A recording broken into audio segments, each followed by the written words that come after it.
Hey guys, in today's video I'll be teaching you the word qala, and qala is used to describe noise and voice.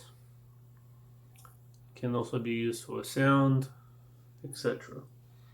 So for example,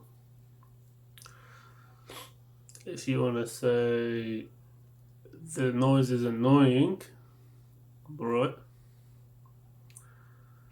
or the noise is giving me a headache, you say awaqala or lemagojili. And magoja means give me a headache.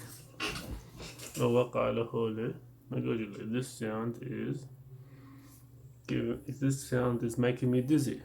Actually, dizzy is the correct idea. Dizzy. Qala can be used also for voice, like for someone's voice, a singer. So you can say maqalu basima, means if you're describing a male singer, you say maqalu basima. What a beautiful voice.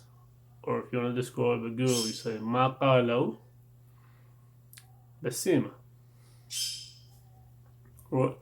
I'll continue the qala series next video as well. Good luck.